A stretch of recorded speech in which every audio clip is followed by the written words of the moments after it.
जय श्री कृष्णा। राधे राधे। आप सभी को ढेर सारी शुभकामनाएं। प्रिय श्रोतागण, कार्तिक मास को वर्ष का सबसे पवित्र और उत्तम मास माना जाता है, जिसमें भक्त भगवान विष्णु की विशेष पूजा करते हैं। दामोदर मास के रूप में भी जाना जाने वाला यह मास आध्यात्मिक साधनाओं के लिए अत्यंत शुभ माना जाता है। आपको हम प्रतिदिन अपने इस चैनल पर कार्तिक मास महात्म्य का श्रवण कराएंगे। यह महात्म्य भगवान ब्रह्मदेव द्वारा देव ऋषि नारद को सुनाया गया है। यही एकमात्र लिखित वर्णन है इस महात्म्य का, जो कि पुराणों में वर्णित है, और इसका श्रवण आप पूरे कार्तिक मास करेंगे। इन अध्यायों को हम आने वाले कुछ दिनों में पूरा करेंगे।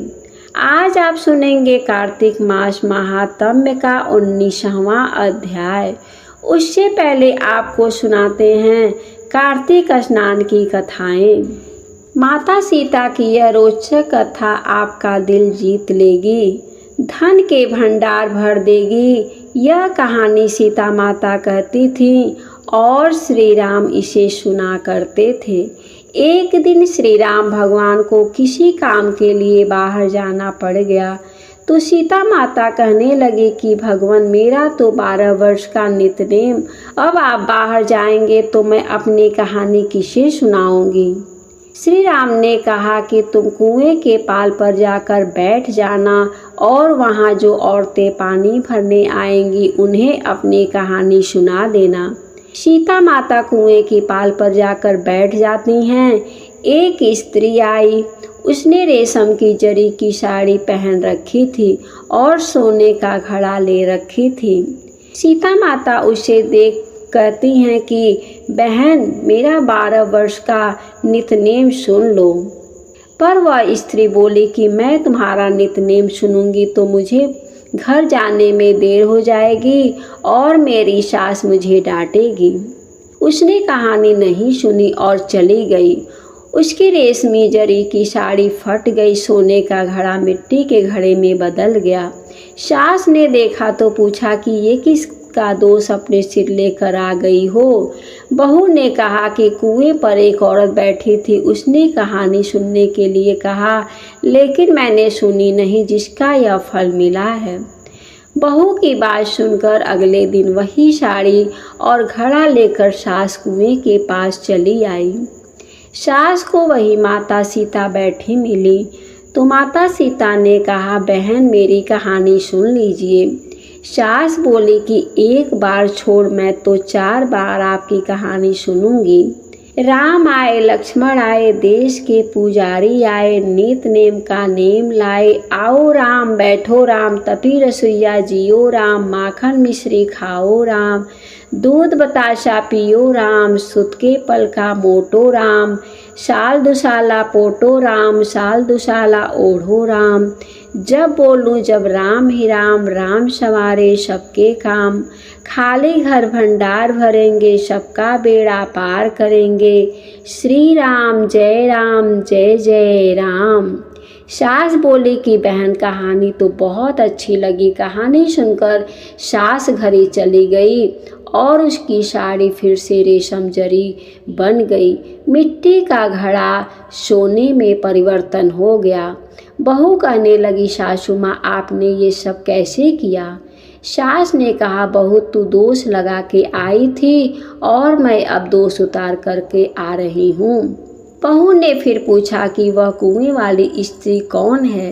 सास बोली कि वे सीता माता थी, वे पुराने से नया कर देती हैं, खाली घर से भंडार भर देती हैं, वह लक्ष्मी जी का वास घर में कर देती हैं, आदमी की जो भी इच्छा हो उसे पूरा कर देती हैं। बहू बोली कि ऐसी कहानी मुझे भी सुना दो। सास बोली कि ठीक है, तुम भी सुन लो, और सास ने कहानी शुरू की। राम आए लक्ष्मण आए देश के पुजारी आए, नित नेम का नेम लाए। आओ राम बैठो राम तपीश रसोइया जियो राम, माखन मिश्री खाओ राम, दूध बताशा पियो राम।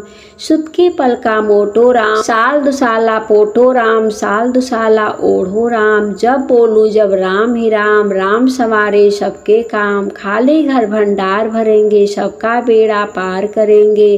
श्री राम जय जय राम। कहानी सुनकर बहू बोली कि कहानी तो बहुत अच्छी है। सास ने कहा ठीक है, इस कहानी को रोज हम कहा करेंगे।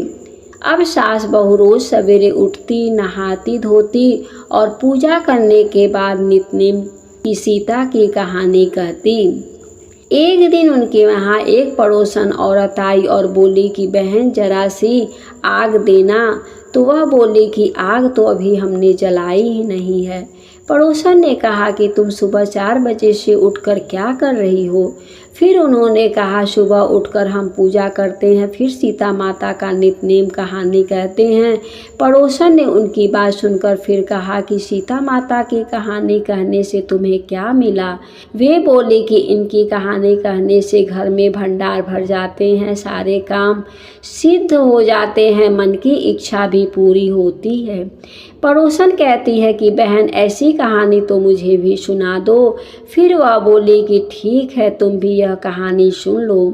राम आए लक्ष्मण आए देश के पुजारी आए, नित नेम का नेम लाए। आओ राम बैठो राम तपी रसोइया जियो राम, माखन मिश्री खाओ राम, दूध बताशा पियो राम। सुत के पल का मोटो राम, साल दुसाला पोटो राम, साल दुसाला ओढ़ो राम। जब बोलूं जब राम ही राम, राम सवारे सबके काम। खाली घर भंडार भरेंगे, सबका बेड़ा पार करेंगे। श्री राम जय जय राम। सारी कहानी सुनने के बाद पड़ोसन कहने लगी बहन कहानी तो मुझे बहुत अच्छी लगी। अब वह पड़ोसन भी नित्य सीता माता की कहानी कहने लगी। कहानी कहने से सीता माता ने पड़ोसन के भी भंडार भर दिए। अब तो पूरे मोहल्ले में नित्य की कथा चल पड़ी। हर किसी के मनोकामना पूरी होने लगी। हे सीता माता, जैसे आपने उनके भंडार भरे वैसे ही आप हमारे भी भंडार भरना। कहानी सुनने वाले के भी, कहानी कहने वाले के भी। आइए अब सुनते हैं कार्तिक मास महात्म्य का 19वां अध्याय। राजा पृथु ने पूछा, हे नारद जी, अब आप यह कहिए कि भगवान विष्णु ने वहां जाकर क्या किया तथा जलंधर की पत्नी का पतिव्रता किस प्रकार भ्रष्ट हुआ।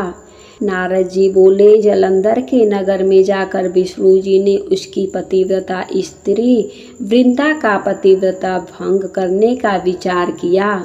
वे उसके नगर के उद्यान में जाकर ठहर गए और रात में उसको स्वप्न दिया। वह भगवान विष्णु की माया और विचित्र कार्य पद्धति थी और उसकी माया द्वारा जब वृंदा ने रात में वह स्वप्न देखा कि उसका पति नग्न होकर सिर पर तेल लगाए महिषा पर चढ़ा है और वह काले रंग के फूलों की माला पहने हुए तथा उसके चारों ओर हिंसक जीव है, वह सिर मुड़ाए हुए अंधकार में दक्षिण दिशा की ओर जा रहा है। उसने नगर को अपने साथ समुद्र में डूबा हुआ इत्यादि बहुत से स्वप्न देखे। तत्काल ही वह स्वप्न का विचार करने लगी। इतने में उसने सूर्यदेव को उदय होते हुए देखा तो सूर्य में उसे एक छिद्र दिखाई दिया तथा वह कांतिहीन था। इसे उसने अनिष्ट जाना और वह भयभीत हो रोती हुई छज्जे अटारी तथा भूमि कहीं भी शांति को प्राप्त न हुई। फिर अपनी 2 सखियों के साथ उपवन में गई, वहाँ भी उसे शांति नहीं मिली। फिर वह जंगल में निकल गई, वहाँ उसके सिंह के समान 2 भयंकर राक्षसों को देखा। वह भयभीत हो भागने लगी। उसी क्षण उसके समक्ष अपने शिष्यों सहित शांत मौनी तपस्वी वहां आ गए। भयभीत वृंदा उसके गले में अपना हाथ डाल उससे रक्षा की याचना करने लगी। मुनि ने अपनी एक ही हुकार से उन राक्षसों को भगा दिया। वृंदा को आश्चर्य हुआ तथा वह भय से मुक्त हो मुनिनाथ को हाथ जोड़कर प्रणाम करने लगी। फिर उसने मुनि से अपने पति के संबंध में उसकी कुशल क्षेम का प्रश्न किया। उसी समय दो वानर मुनि के समक्ष आकर हाथ जोड़कर खड़े हो गए और ज्यों ही मुनि ने भ्रिकुटी संकेत किया त्यों ही वे उड़कर आकाश मार्ग से चले गए। फिर जलंधर का सिर और धड़ लिए मुनि के आगे आ गए।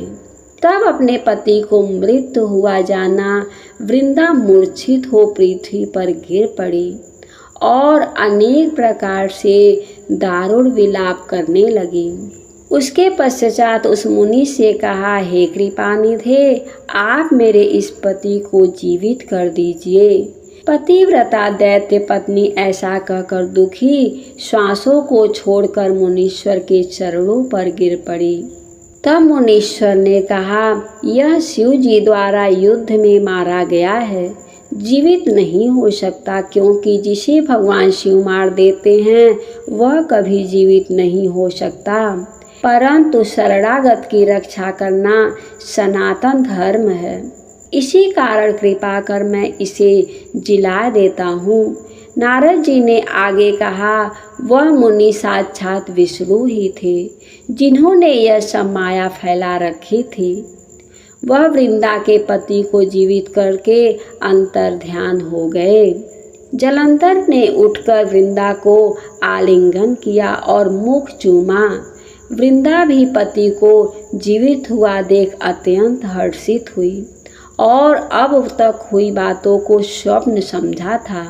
तत्पश्चात वृंदा सकाम हो बहुत दिनों तक अपने पति के साथ विहार करती रही। एक बार सूरत एवं संभोग काल के अंत में उन्हीं विष्णु को देखकर उन्हें ताड़ित करती हुई बोली, हे पराई स्त्री के गमन करने वाले विष्णु, तुम्हारे शील को धिक्कार है। मैंने जान लिया कि मायावी तपस्वी तुम ही थे। इस प्रकार कहकर कुपित पतिव्रता वृंदा ने अपने तेज को प्रकट करते हुए भगवान विष्णु को श्राप दिया। तुमने माया से दो राक्षस मुझे दिखाए थे, वही दोनों राक्षस किसी समय तुम्हारी स्त्री ला हरण करेंगे। सर्वेश्वर जो तुम्हारा शिष्य बना है यह भी तुम्हारा साथी रहेगा।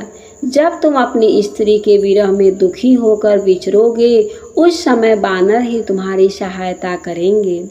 ऐसा कहती हुई पतिव्रता वृंदा अग्नि में प्रवेश कर गई। ब्रह्मा आदि देवता आकाश से उसका प्रवेश देखते रहे। वृंदा के शरीर का तेज पार्वती जी के शरीर में चला गया। पतिव्रता के प्रभाव से वृंदा ने मुक्ति प्राप्त की। इस प्रकार से कार्तिक मास महात्म्य में 19वां अध्याय की कथा पूर्ण हुई। अगर आप सब कार्तिक मास महात्म्य की 20वां अध्याय की कथा सुनना चाहते हो हमारे चैनल पर, अगर आप नए आए हो तो हमारे इस चैनल को लाल बटन दबा करके सब्सक्राइब करें, साथ में बेल आइकन घंटी को दबाएं ताकि मेरे वीडियो का नोटिफिकेशन आपको समय समय से मिलता रहे। वीडियो को लाइक करें, शेयर करें। जय श्री कृष्णा, राधे राधे। हमारे इस वीडियो देखने के लिए आपको बहुत बहुत धन्यवाद।